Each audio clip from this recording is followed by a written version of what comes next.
I was originally planning to make this all one video, but I've decided it would be wiser to break it up into smaller, more digestible increments, especially considering that it will probably be an ongoing series. I have tried to make it a point to exclude politics from the main focus of this channel, but I'm changing that. I am officially going political. For at least 2 years, it has been apparent to me that the most misunderstood term in the English language is atheist, and the second most misunderstood is evolution. As I investigate ever more, it becomes increasingly clear to me that the third most misunderstood is liberal. These terms are the three most misunderstood and stigmatized because a lot of obscenely wealthy people stands to become even more obscenely wealthy by discouraging the investigation of these terms, what they actually consist of, and the reasoning behind them. For many years I called myself an agnostic, avoiding the label atheist like the plague. This was because I saw theism and atheism both as forms of dogmatic, falsely perceived Gnosticism. But the reason I saw atheism like this was that rather than investigating it, I accepted the stigma of it erected by well-funded, dogmatic, zealous interests to the end of preventing this investigation. But then one day, I actually began investigating atheism and shortly thereafter evolution and creationism, and began acquainting myself with the arguments on both sides.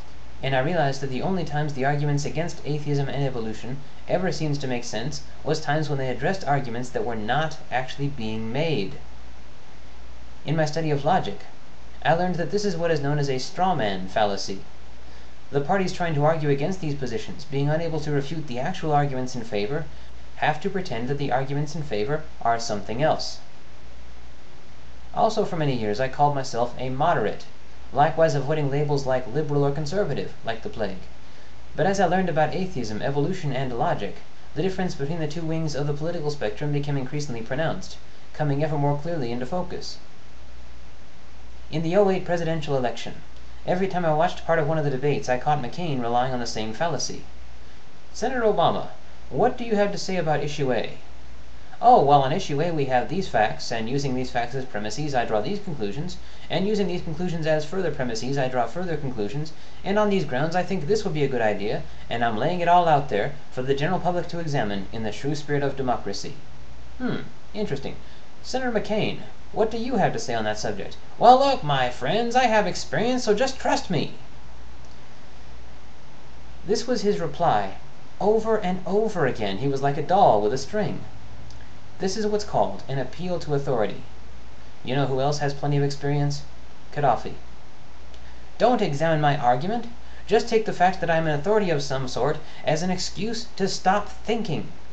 Follow the example of my good friend Joe the plumber, who isn't actually a plumber, and whose name is not actually Joe. Obama is elitist. I own 7 mansions, but he is elitist." What do you call a politician with tons and tons and tons of experience? Well, there are 2 things you call him or her in the unfortunate event that calling is indeed necessary. First, old. Frickin' old. But second, and more importantly, corrupt. Public office is a position of public trust and authority. One who holds it is inevitably, invariably corrupted by it. Power corrupts. This is why the comparison is so frequently drawn between politicians and diapers. Both must be changed often, and for the same reason. This is one of the reasons the U.S. presidency must have term limits. After 8 years in the single most powerful position of public trust in the entire frickin' world, one is most likely too corrupt to be trusted with it anymore. Better at that point to accept retirement and spend the rest of one's days lending notoriety and writing memoirs, and if you're up to it, accepting less powerful positions of public trust the way Taft did, but I digress. After reading up on atheism, I found it interesting that virtually every single time a Republican campaigning for public office made an argument on that subject, it was either an argument I knew how to refute, or a refutation to an argument that wasn't actually being made. It was an argument I had heard refuted and seen refuted over and over again, and always the same way. This was always the case with Republicans, but virtually never the case with Dems. Then I familiarized myself to the same extent with evolution, and started noticing the same tendency. How in the world can a subject be a controversy if one side has not a single argument that has not been refuted? What does it mean if such a party continues to trot out those arguments over and over again? Can I really be expected to entertain the notion that when Bush argues that evolution is still only a theory, that he has never in all his years had this misuse of the term theory explained to him? Gravity, too, is only a theory. Cell theory is only a theory. Atomic theory is only a theory.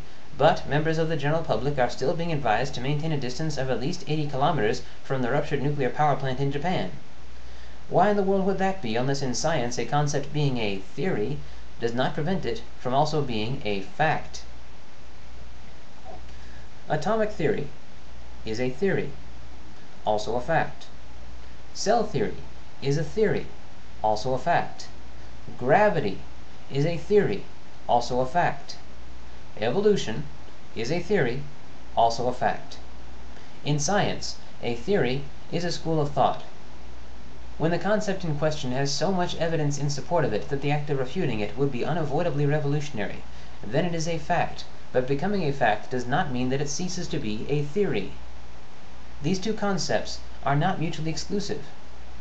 This particular argument has been made continuously for the past 1.5 centuries, and it has always had this very problem.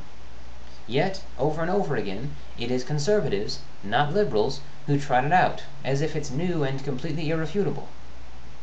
Either I accept that the scientific consensus about evolution is lacking, and I can't because I know better, or I accept that no one has ever explained the problem with this argument to the conservatives, which I find extraordinarily unlikely, or I accept that a significant percentage of the general public simply doesn't happen to know the problem with this argument, and conservatives are participating in an effort to capitalize on that.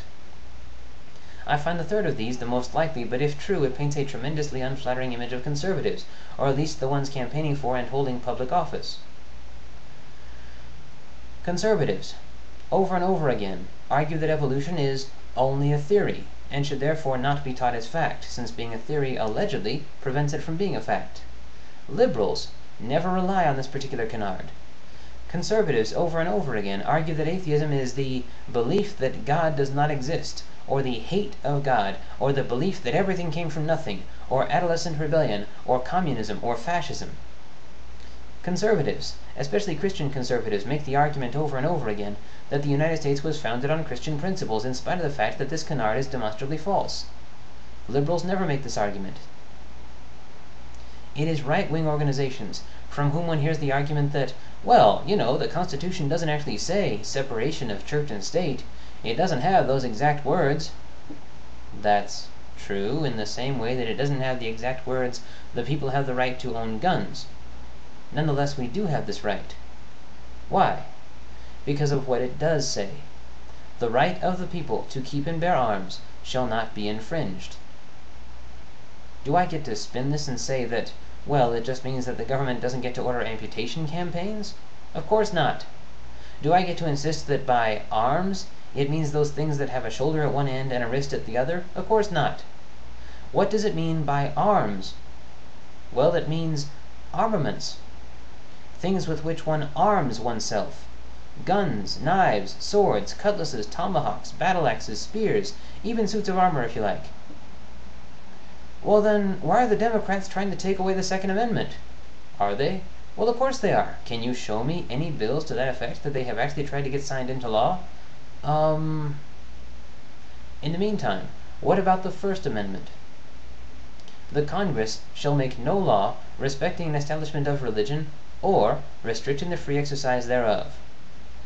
No law respecting an establishment of religion. Say it with me. No law respecting an establishment of religion. That's what it says. It doesn't make exceptions for one religion in particular. The free exercise of a religion is one thing. The establishment of one is another. If a nation has no laws respecting an establishment of religion, it has no established religion, and a separation of church and state, mosque and state, synagogue and state, temple and state, or whatever is the unavoidable result. Sure, it doesn't have these exact words, per se, but that's irrelevant. This is the unavoidable effect of this particular clause. Separation of church and state and owning guns are both examples of colloquial language, the language of the general public. no established religion and keeping and bearing arms are both examples of legal language, and since the U.S. Constitution is in fact a legal document, the latter choice of words is appropriate and to be expected. Lack of an established religion does not guarantee freedom of the people, but it is necessary to that end. On its own, this will not establish or protect freedom to the people, but such freedom is not possible without this. A legal system that protects and preserves freedom needs many essential components, of which this is one. An established religion will unavoidably tread on the freedom of the people. It will tread on the freedom of those who don't practice that religion, but also the freedom of those who do. Those who don't will automatically be relegated to second-class citizen status. Those who do, on the other hand, will face the prospect of becoming second-class citizens whenever doubts arise about whether the religion in question is true, and will thus be motivated not to freely, honestly consider those doubts, but to bury them instead. If it is true, as is often alleged, that Christianity rests on reason, then Christian authorities have no reason to discourage the honest examination of these doubts. They should be ready to address them. Every time a Christian or Christian conservative authority tries to undermine the No Establishment Clause and the subsequent separation of church and state, this amounts to an admission that Christianity does not in fact rest on reason and has to rely on force instead. The Federalist Papers make the case for the Constitution, at least as it was first ratified. Every single clause of it has the case for it laid out there. This invites public scrutiny of the case for the Constitution. This is done in the spirit of democracy, which is predicated upon the assumption that people are, for the most part, smart enough to decide for ourselves how we are to be governed, by whom, for what ends, and by what means. One who does not believe that does not believe in democracy. Every time someone makes the case that the many should forego our own judgment in deference to the few, this is an argument against democracy. The Founding Fathers wrote the Constitution and the Federalist Papers because among them, religious and non-religious alike did believe in democracy. They were confident, first, that the general public was smart enough to use rational, critical scrutiny the vast majority of the time on any argument laid before it, and second, that the Constitution and the Federalist Papers could withstand this scrutiny. Presently, no part of the Constitution tries to get itself accepted by threatening the rights and freedoms of those who don't accept it. The moment a nation has an established religion, this is no longer the case. Why would any party seek to threaten the rights of the general public with second-class citizen status in the event that problems with their spiel are found? It can only be because there are problems with their spiel, and they don't want the general public to realize it. People who lend their spiel to public scrutiny want any problems with it found. This opens the door for those problems to be corrected. The moment a nation has an established religion, those who don't follow that religion are unavoidably punished, and those who do are discouraged from giving it any real examination lest they risk that punishment. Every time in history that a nation has had an established religion, this has been the case, no matter what that religion has been. Thus the freedom of both is unavoidably infringed upon, if not discarded altogether. Thus the freedom of religion and the freedom from it are unavoidably linked. A nation cannot have the one without the other. Personally, I would not want to live in a nation that does not defend both these freedoms vigorously. Just as it is not possible for the freedom of religion to exist separately from the freedom from it, the reverse is true as well. I am not religious, but my freedom not to be religious must coexist with the freedom of others to be religious, however obnoxious they may get about it sometimes. Over and over again, it is conservatives, not liberals, trying to undermine the No Establishment Clause. Over and over again, it is conservatives, not liberals, trying to tear down this vital safeguard of basic liberties, this fundamental component of democracy. Over and over again, it is conservatives, not liberals, trying to undermine democracy, allegedly in the name of democracy. Conservatives reiterate these canards constantly. These and many others I have found. Liberals virtually never use them at all. When I noticed this particular track record, I was compelled to investigate the arguments to see what other refuted arguments conservatives are determined to rely on. My examination of these arguments and counter-arguments will follow.